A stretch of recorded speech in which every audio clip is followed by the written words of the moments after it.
Selamat pagi, selamat bertemu kembali pada mata pelajaran perawatan perbaikan peralatan listrik.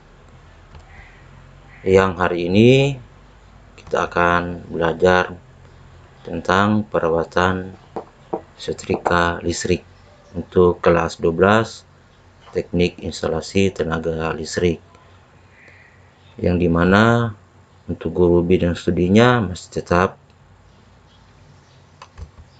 Dan sedikit mengingatkan bahwa untuk tugas kemarin baru satu orang yang menyatakan dirinya lewat nomor yang sudah ada. Kita masuk pada materi tentang perawatan listrik, khususnya untuk setrika. Namun kita akan belajar tentang asal-usul munculnya setrika ini. Jadi untuk setrika, dia berasal dari bahasa Belanda yang artinya menghilangkan kerutan dari baju dengan alat yang dipanaskan. Pada 1 abad sebelum Masehi, mereka menggunakan wajan dengan pegangan panjang yang berisikan batu bara. Nah, kemudian wajan ini ditekan di baju yang akan disetrika. Meski bentuknya masih agak jauh dari setrika yang kita kenal sekarang ini, tapi kalau tidak muncul ide ini, pakaian kita pasti masih akan lecek. Pada dasarnya, penemu untuk setrika kuno tidak dapat ditentukan secara pasti karena belum ada bukti sejarah yang menerangkannya. Tapi banyak orang yang mempercayai kalau setrika ini ditemukan oleh Henry pada tahun 1882. Nah, ada gambarnya dengan biodata si penemu setrika ini.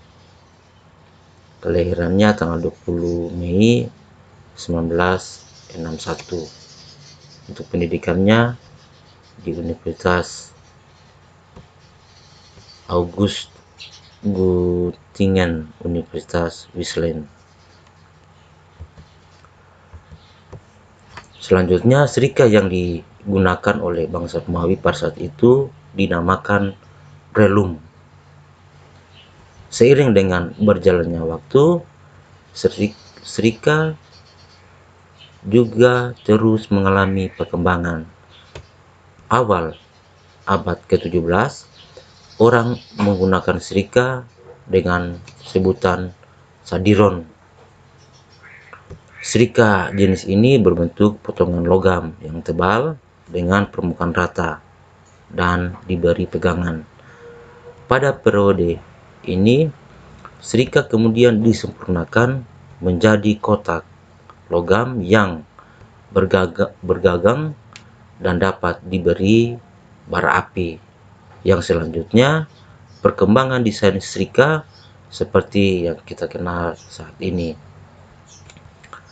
Untuk pada zaman dahulu, khususnya untuk negara kita, setrika menggunakan bahan arang.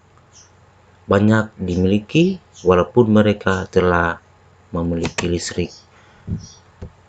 Tetapi saat ini hampir semua orang telah memiliki setrika dengan berbagai bentuk yang canggih seperti pengatur suhu dan semprotan pelembut.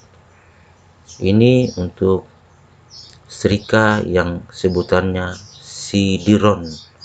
Jadi sadiron ini singkatan dari set iron. Nah, ini gambar dari setrikanya yang masih menggunakan bara. Kemudian ini iklan dulu, iklan tempo dulu. Kita masuk pada perawatan untuk setrika listrik. Perawatan rutin kepada serika relatif lebih ringan. Sesuai dengan fungsinya, bagian yang perlu diperhatikan adalah alat serika yang harus selalu terjaga kebersihannya. Biasanya, jika selesai digunakan untuk menyetrika pakaian yang jenis kain mudah terbakar dan mengandung bahan sintetis, bulu-bulu kain terbakar dan arangnya pasti menempel yang berupa kerak pada alas serika. Pembersihan yang dilakukan dengan lap sudah dibasahi dengan thinner atau bensin. Nah, ini salah satu jenis perawatan di bagian alas serika itu. Jika sudah terlampau keras dan tebal, dibersihkan dengan pisau atau scrub tipis. Bagian lain yang harus dipelihara adalah kabel penghubung, terminal, dan tusuk kontak. Secara visual, sebaiknya selalu diperiksa apakah isolasi kabel masih baik, terminal hubung dari tusuk kontak apakah masih baik kondisinya. Selanjutnya, untuk bagian-bagian serika yang mudah rusak. Yang pertama adalah elemen pemanas. Elemen pemanas bila terjadi kerusakan karena pemakaian yang berlebihan, misalnya pada serika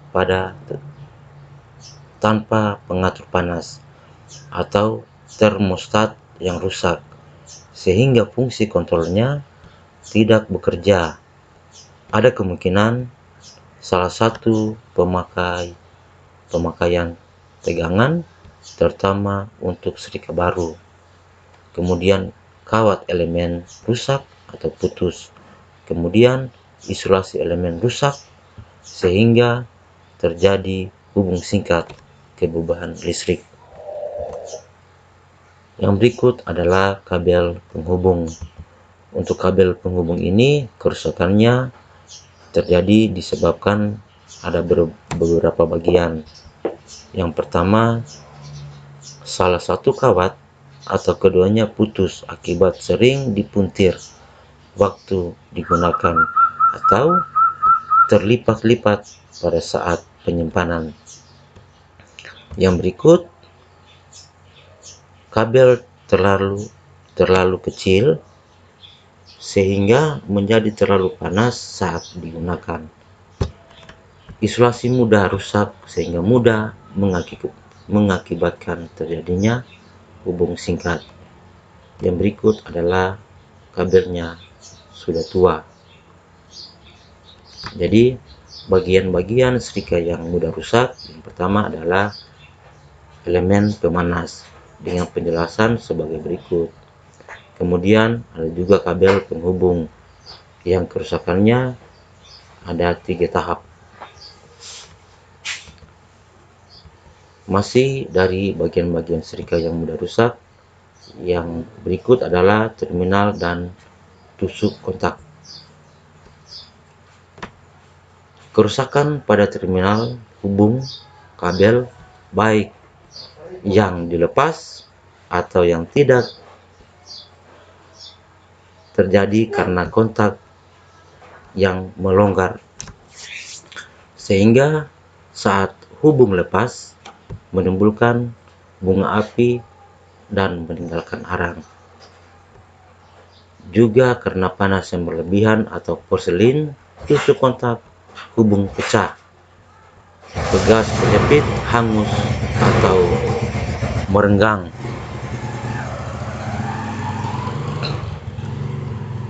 Antara tusuk kontak hubung dan terminal ini sebaiknya kalau untuk stop kontaknya, carilah stop kontak yang berstandar SNI. karena untuk daya daya dari setrika ini adalah daya yang cukup besar, kurang lebih 350 watt atau lebih. Jadi untuk pembelian dari stop kontaknya harus berstandar Indonesia atau yang ada berlogo SNI. Kemudian kerusakan yang berikut adalah termostat.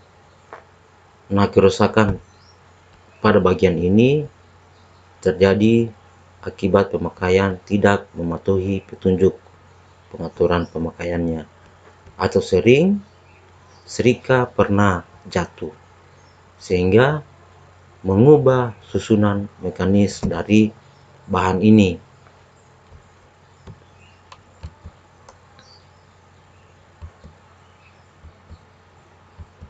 Nah, kita bisa lihat dari gambar-gambar salah satu bahan yang sering rusak adalah termostat. Nah, ini bagian dari komponen yang ada di dalam setrika.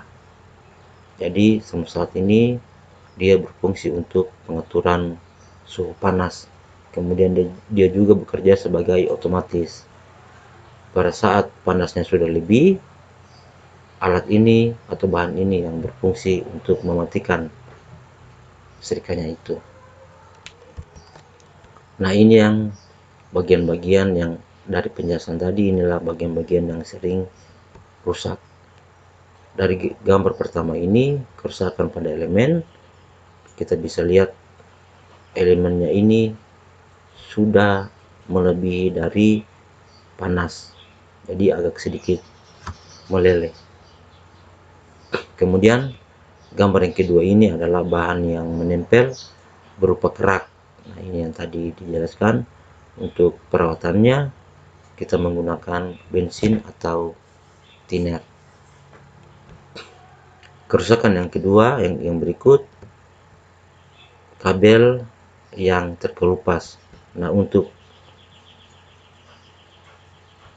panah yang kuning ini menunjukkan bahwa kabel tersebut sudah terisolasi karena ada pembungkus kabel dari setrika ini yang sudah terkelupas. Kemudian ini juga bagian-bagian yang rusak untuk kabelnya. Jadi kalau dalam keadaan seperti ini, untuk kabel setrikanya itu sudah ada dijual di pasaran dan harganya mungkin cukup terjangkau.